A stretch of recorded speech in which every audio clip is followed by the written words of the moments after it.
Welcome back to another episode of Create Explained, and well, today we're taking a look at my Create components from my most recent episode and even a new series here on Beardstone's world. After we've looked at all of the Create components, we'll be answering two questions coming in from the Discord. With the first one coming in from Henki, asking what's your criteria for a good base location, and the second one coming in from Cal Wants Pizza. How do you balance school and content creation? What kind of limits or disciplines do you hold yourself to make it work? But before we get to that, I want to explain the Create components of the starter base.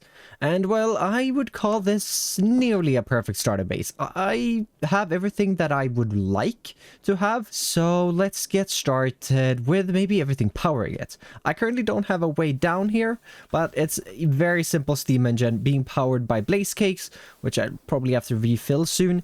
I stole those from Beardstone, with permission of course, but it's a very simple little steam engine that just powers the whole base. Throughout the walls of the house, I have my shafts being run. If you just hop into FreeCam here, you can see them. They're being run behind the walls, hidden in a few places like the corners and all of that stuff to get power everywhere. And then I have the machines spread out. So this first one here is, well, right now set up to make terrain tracks, as you have two deployers and then a mechanical press, but you could really configure this to anything. You could have it make precision mechanisms if you really want, although I do have a machine for that.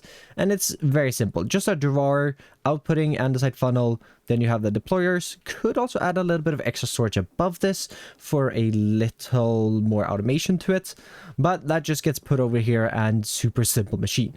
Then over here, I've got a saw, and I have been told by a few people that you can just place cogs behind these three and everything spins. I would have maybe done that, but if you do have a look here, I don't really have much more space going out here. I could just power this belt here and then have the cogs, but it's more work now redoing it, but it's something I'll definitely keep in mind for the future.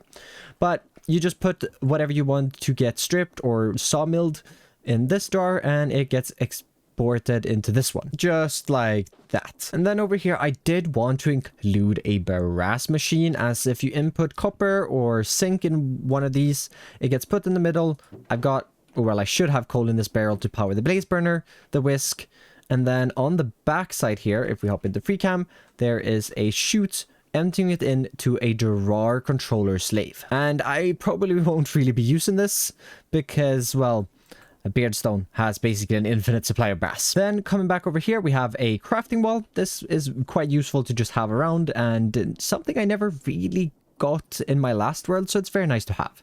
Then I also have a proper crushing setup, another thing I didn't have in my last world, which I just really wanted to get in place, but that's super simple. Put your items up here, you got a little chute dropping it into the crushing wheels, and then it's deposited into this barrel. Heading across the main room, we come into my storage room. First of all, I've got some random Create components over here, something resembling kind of a kitchen. Everything is just powered a little bit behind the walls. It's just shafts and gearboxes and encased drives. It's a little messy, but everything is powered, and it powers all of my machines. So I've got a blaze burner, a mechanical mixer with a blaze burner under it. I have a slicer. I've got a mechanical press with a basin. I've got a millstone. I've got another mechanical press on a depot, and I've got a deployer. Then in the same room is also my storage, which is a little on the small side, and I'm gonna see how I'm gonna do to expand this, because I'm most definitely going to need more drawers, or at least more chests. Currently I'm using these up here, but I would like for a few more chests. And all of this is connected through jungle trims. Yes, from the video, I have changed the 1x1 drawers out for trims because so many people told me, and I'm recording this a little late, so they are trims now. And I've also got my drawer controller slave here hidden behind a little trapdoor, because mainly to save space. Then coming up here, got some shift benches and a weighted ejector to get me to the second floor, where I've got even more shift benches and a little more storage. Then over on this side over here, I've got my fan setup, and that's a fan sitting all the way down here.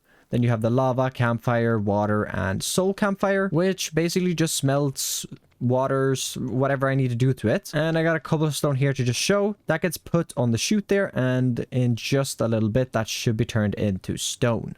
Hopefully, right? Hello? Oh, there we go.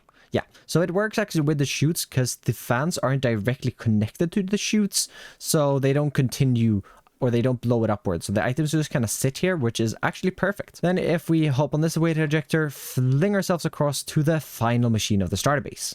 And over here, I've got my precision mechanism machine. This is probably something I'll be using. Beardstone has one of these, but I might as well use mine because he doesn't really have a supply of the things, whatever, precision mechanisms.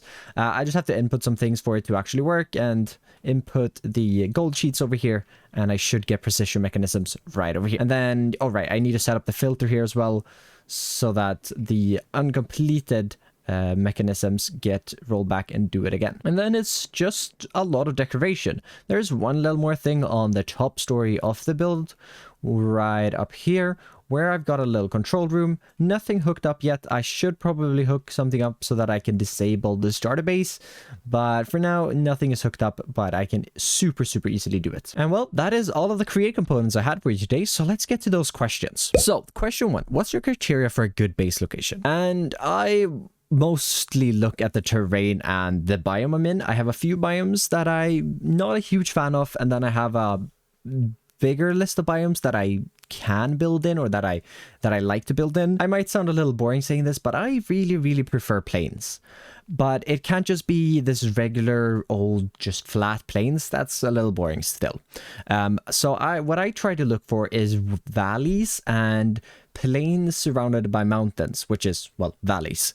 And I'm really looking for this plain not to be flat. Even if it's a valley, I want the plains inside of it to have a little bit of terrain variations.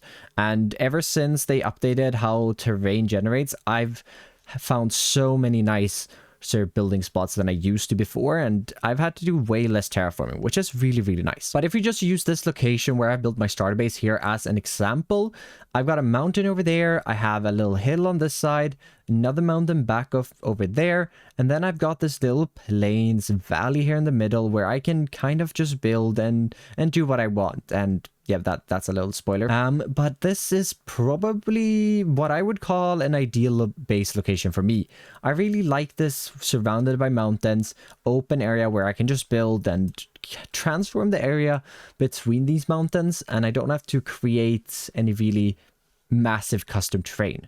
And I really actually want to do a big custom terrain at some point, like a big custom mountain. I just am a little scared to start that, and I need a good world for it. But that's kind of the thing I look for when I look for where to base, or at least where I'm gonna spend a lot of time in. And then I also like a lot of other biomes, building one-off builds in like swamps, jungles. I mean, I can even throw in the odd snow biome there. It's just, if I'm for a main base or like a main area, I really like being in a plains because it lets me do a lot of work to the area. But that's all I had to say for that question, so let's move on to the second one. And that is, how do you balance school and content creation? What kind of limits or discipline do you hold yourself to make it work? And I'll say that balancing is very hard. I am very fortunate the fact that I have quite an easy time in school, so that I don't have to spend a crazy amount of studying or time studying. I do still study. I need to study to keep my grades up, of course. But comparing myself to others, I definitely study less. So I'm very fortunate to be able to do that and still get good grades. And well, one of the main rules that I do hold myself to is schoolwork over YouTube work. I'll always finish, I'll always do the schoolwork and make sure that it's done on time before I do the YouTube work. And that's why sometimes my videos are delayed a week here and there, and I cancel a stream because I need to study for a test tomorrow, and all of these things. I always prioritize my schoolwork before, well, what you kind of would call my hobby. Really, like, on how you can balance it, it really depends on how serious you are about content creation.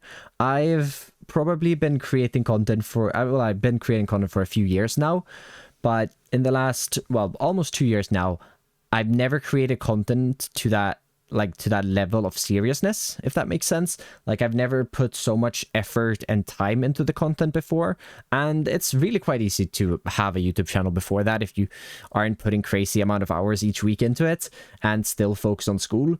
But if you're actually very serious about the content creation and you feel like this is something that can lead to some sort of success in like YouTube, for example, it's a lot harder to balance school and content creation, and even work in content creation if you are working. But I'm not working, so I can't really speak on that. Another thing that really favors me is definitely that Sweden, our school system, we don't have a lot of homework to do. The homework that I have, I most of the time have enough time in school to finish, and the studying that I have to do at home is really only studying for tests, and tests are only ever so often. So I have a week here and there where I'm super stressed and I really gotta focus on school, and I still sneak in some YouTube here and there because I do want to get videos out, but it's a little more focused on school those weeks. And another thing that I would recommend is definitely finishing your schoolwork as soon as possible. Like, when you get it, try to get as much done of it as possible. Don't procrastinate starting it. Just do it. This isn't something that I'm particularly great at. I do tend to procrastinate a bit here and there, but whenever I find myself completing an assignment super early and then having a lot of free time, I'm always thankful that I do that, but I don't always manage to. And then another thing with YouTube, on the YouTube side, is definitely trying to keep yourself to deadlines. Just like in school, you have deadlines to finish things. If you're actually like serious and you want to grow an audience, it's very important that you upload regularly, and giving yourself deadlines can be a good way of achieving that. Because I give myself a deadline of 2 weeks between each video, which is a short period for the videos I make plus school. I do graduate in just a few months here, and I do plan to go full-time for at least a little while, and I'm going to really try to upload a video a week, which is going to be hard, but with school out of the question, which takes up so much time, I really think it's going to be possible. So it's hard to stay to a deadline, and you shouldn't set deadlines that stress you out a lot. Mine have from time to time stressed me out because I've had a lot of schoolwork and I'm like, oh, but I need to get this done. And it ends up being a lot of late nights and stuff like that, which, well, my parents are okay with. And it's not the best for my health, I'd say. But it's all right. I manage. I try to sleep more when I have the time, and every here and there's a week where I don't really have enough time, and I end up working a little later than I probably should, which isn't great. And then one final thing, and this one is, well, very much up to you, and it's again about how much time you want to spend doing YouTube. I decided a year ago that I wanted to spend almost all my free time doing YouTube. I was training in rowing before this, and I still do to a degree, but not nearly as much. I was probably working out 8 times a week, so even a few times a day here and there, and I kind of just stopped, which, I mean, as much as it's kind of sad, I kept rowing outside and stuff like that, but I haven't been competing and stuff like that. That's the thing that I pushed to the side to just focus more on YouTube and be able to focus on school at the same time. But I feel like I've rambled on about this point enough.